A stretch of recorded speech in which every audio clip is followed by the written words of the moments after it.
something is really bugging me right now.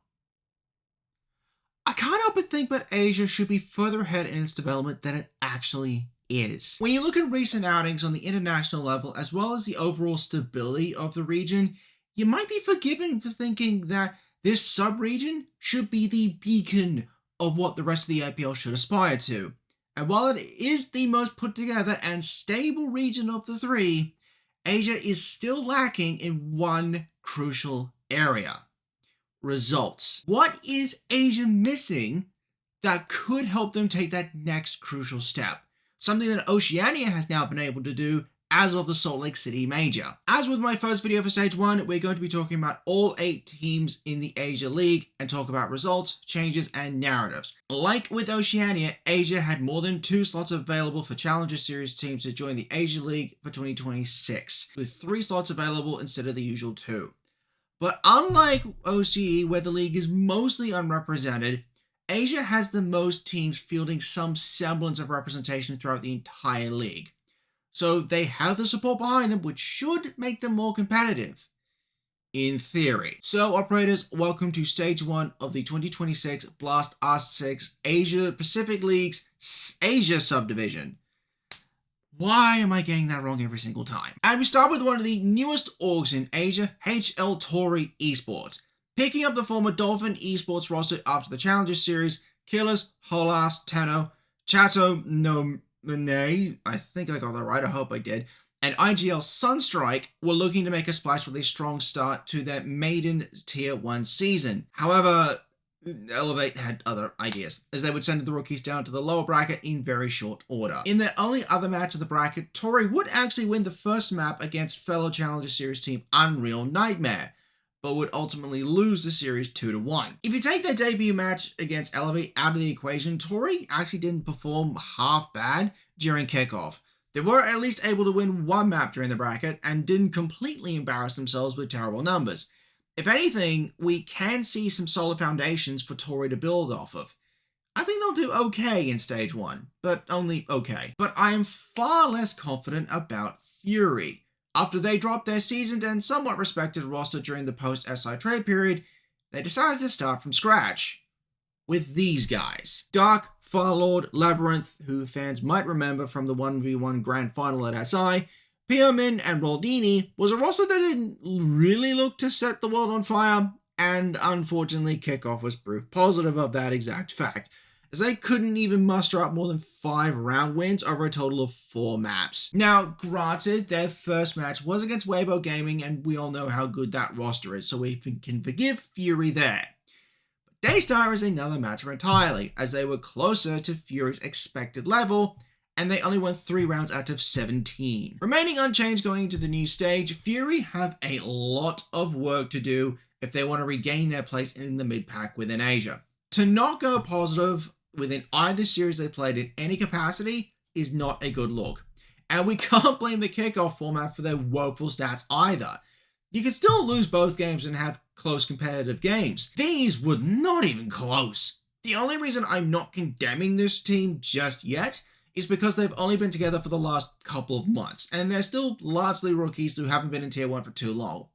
But that excuse is not going to hold for much longer. Moving over to one of the more unusual teams for Stage 1 within Asia, we didn't know anything about them until a few days ago. What used to be Unreal Nightmare has been split up and have gone their separate ways.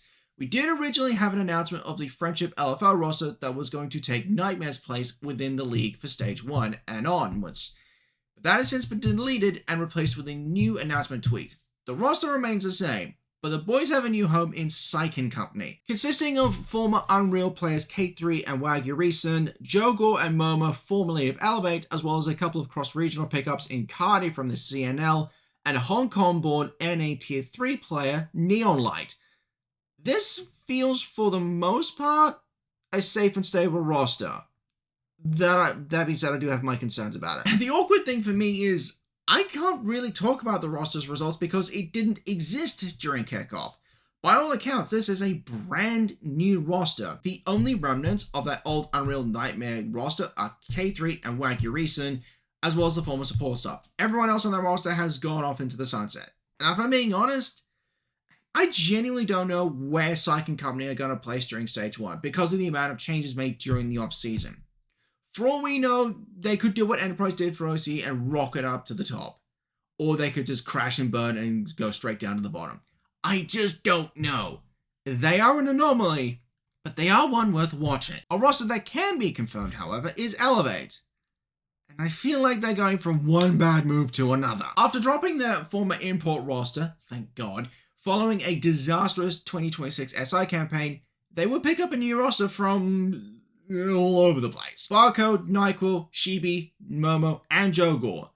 And a eclectic bunch to be sure, but nothing that seemed to indicate it was a bad roster. They actually did get off to a strong start during kickoff with a clean 2-0 win over Challenger Series team HL Tori. However, this would be the team's only high point as they would effectively bomb out of the bracket from there, with 2 back-to-back 2-0 losses against Team Orchid and Daystar respectively. I am glad that Elevate decided to return to an all APAC squad after their little import experiment backfired.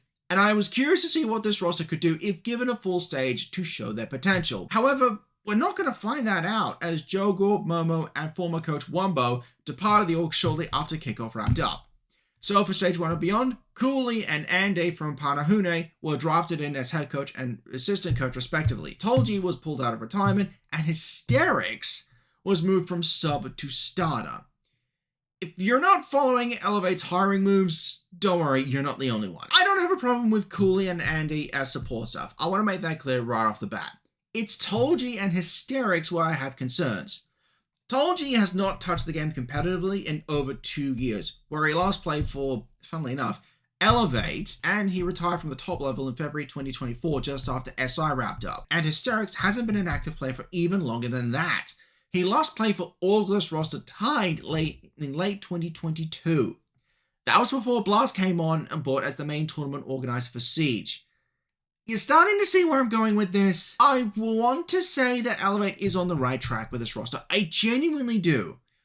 But I'm worried that bringing back not 1 but 2 long-time retired pros back into the scene may have unintended consequences. There's new metas they may not be familiar with, operator buffs and nerfs they may not be used to, 2 new maps in the pool they have not played competitively. In any event, Stage 1 is going to be so important for Elevate. If they do not make the playoffs at bare minimum, then we can effectively say this year is a wash for them. They need to get this right, and I'm not confident they have. Soul's Heart Esports returned to Asia after a very brief hiatus away from the scene, re-signing their old roster of DCH, I9, Markalelele, Mr. Punch, and Scatman. And thank the Lord Tachanka they did, or this region would have been that little bit more boring. I hardly need to tell you who these guys are. Fans of Asia will recognize these names almost immediately. But for the newer fans out there, these guys have been floating around Southeast Asia and APAC South for quite some time, and are part of the reason why this region has so many fans in the first place. But success has been few and far between recently, thanks in large part to more competitive teams coming into the region. Their last big appearance at a LAN was SI 2023, the last Six Invitational to be held in Montreal with ESL as the main TO for Siege Esports. Since then, these boys have struggled to retain a foothold within Southeast Asia's upper echelons, but they have remained popular because of the personalities on the team. Soul's Heart actually had a solid start to kick off with a 2-1 win over Daystar, but came up against Weibo Gaming immediately after that. Even though the final map was close, needing all 15 rounds to determine a winner, SH ultimately fell short in the final round and would be sent down to the lower bracket.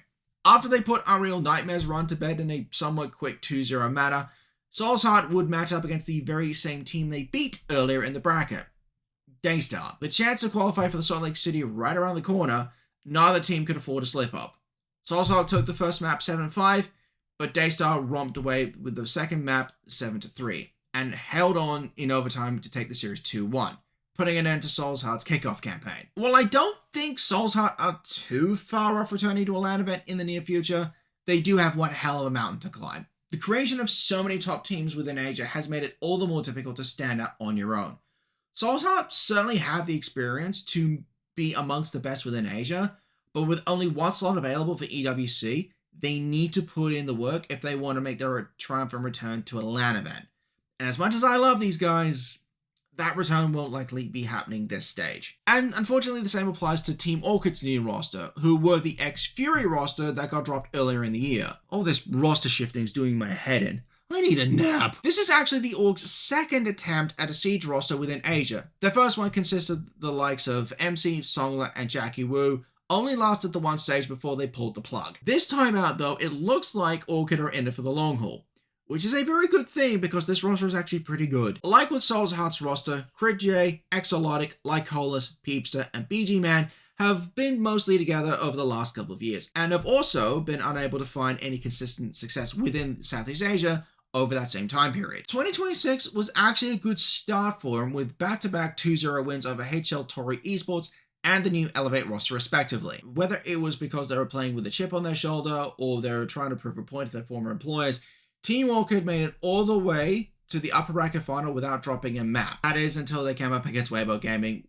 for a spot at the Salt Lake City Major. And although they made Weibo work for it, Orchid still fell to the lower bracket final, with one last chance at major qualification on the line. But as history would have it, Daystar would earn that spot in SLC 2-1 and put Team Orchid's major hopes to bed. It should be noted that Team Orchid absolutely made both grand finalists earn their spot at the major. Their upper and lower bracket finals were very, very close affairs. A couple more round wins and they would have gone to Salt Lake instead of Daystar, more than likely. The boys have shown they are more than capable of matching it against the likes of Weibo, and might find themselves in a position where they could potentially overtake them, at least for the moment. There's honestly never been a better time for Team Orchid to take the crown for Asia, even if it is only temporary. And now for the two teams that competed at the Salt Lake City Major, we begin with Daystar.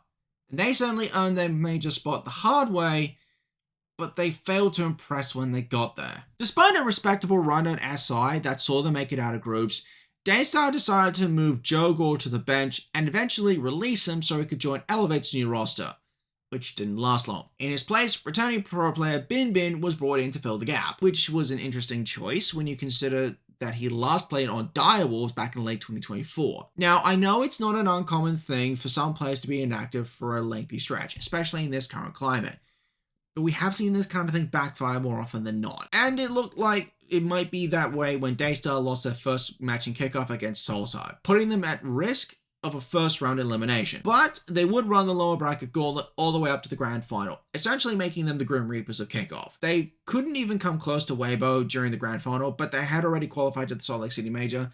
They didn't really need to do any more than that. That said, because they made it to SLC via the APL wildcard slot, they would begin in phase 1 of the major. And they wouldn't go any further than that, as they suffered 2 straight losses against Team Falcons in the upper bracket and 4AM in the lower bracket. I think we got a little bit suckered into the narrative that Daystar would do okay in Salt Lake because of their previous result at SI earlier in the year. Plus, it was back-to-back international LAN appearances for the team, so they had the chance to gain momentum through consistency. But we also forgot how stacked phase 1 actually was. Falcons and Shopify Rebellion, just to name a few. And to make matters worse for Daystar, Bin Bin was borderline absent during the major, bottom fragging in both games at an average cost of about 40%. In fact, he barely made an impact during the kickoff bracket, aside from one series where he was MVP across the whole series against Elevate. It would have been fine to give Bin Bin more time to get himself established on the team, but instead, he now finds himself over on Leviathan Soul in the CNL. And at the time of recording, we have no idea who the replacement for Bin Bin is going to be. I want to say that Daystar remain in the top 2 for stage 1, but I honestly don't know if they can keep up with the rest of the teams emerging from the mid-pack within Asia. It is going to be hard for them to stay there. Let me put it that way. And finally, the reigning Asia kickoff champions, Weibo Gaming. And this is kind of where the crux of my original problem comes in. While it is the most put together and stable region of the 3, Asia is still lacking in one crucial area: results. The super team from Asia has been to the most LAN events out of any team within Southeast Asia since 2023, by some margin. Yet they haven't had anything tangible to show for it. They've gotten close to the main stage of a Blast LAN event multiple times, but they've never ever been able to break through despite how dominant they have been domestically. On the subject of domestic dominance, Weibo did not drop a single map on their way to the kickoff crown, and even 7-0 Daystar during the grand final to win it 2-0. They did get challenged by Soul's Heart and Team Orchid respectively, but Weibo withstood the pressure rather admirably. And thanks to them winning the kickoff bracket, they would jump straight to phase 2 of the Salt Lake City Major, bypassing the play-in phase entirely. Even though they had a solid win against CNL Team All Gamers, Weibo would fall to the 1 and 2 bracket thanks to back-to-back losses against both Twisted Minds and Virtus Pro. Now faced with elimination for the rest of the Swiss phase, Weibo's first BO3 opponent was SAL Team Los, and they actually pushed Weibo all the way to map 3 with consecutive maps going back-to-back. It wasn't until the decider map that Weibo was able to run away with it. But having survived one scare, they now had to play in the APL Derby against Enterprise for a spot on the main stage. And sadly for SCA fans, Weibo would fall short of playing in front of a crowd once again, losing to the OCE team 2-0 and being eliminated from SLC in the 2 and 3 pool. With Arpe deciding to leave the team within the last couple of weeks and Gotti coming in from the CNL to fill in the gaps, this is arguably going to be the biggest test that Weibo's ever had to face since it came together last year. Can this team bounce back from a poor SLC major campaign and retain their crown as the top team within Asia? Personally, I'm not so sure. I don't know why, but Weibo don't feel as indomitable as before. And no, it's not Gotti for Arpe. It feels more fundamental than that. It's almost like they've hit their own glass ceiling and can't find another gear to take that next step. Munich, Paris, and now SLC, Weibo have been one series short of playing in front of a crowd during championship weekend for 3 events in a row. And now they find themselves playing second fiddle to Enterprise as the benchmark for APL teams. These next few weeks are going to be so crucial for Weibo. They cannot afford to take a step backwards if they want to be back at the top. I still think they'll win Stage 1 for Asia, but their grip on the region is beginning to slip. Going into Stage 1 of Asia, it feels like we're about to have a huge shakeup within the region, whether it be teams having a meteoric rise up the rankings, or others being more akin to Icarus coming back down to Earth. The hierarchy does not feel as stable as it did previously, which should make things more interesting in terms of qualification for SI 2027. And with Asia losing their second qualification slot for EWC, the race to the top just got that much more perilous and much tighter. And with that, we come to the end of our Stage 1 preview for the Asia subdivision of the APL. What do you guys think of the teams for Stage 1? Let me know in the comments below, and as always, let me know who you think is going to take the top spot for Stage 1 of Asia. If you like this video and you want to see more of it, you know what to do. Feel free to like and subscribe to this channel. Last in this APL Stage 1 preview series is APAC North. And oh boy, do we have a lot to talk about there. But until next time, operators, this is Resident Silverwolf, signing off.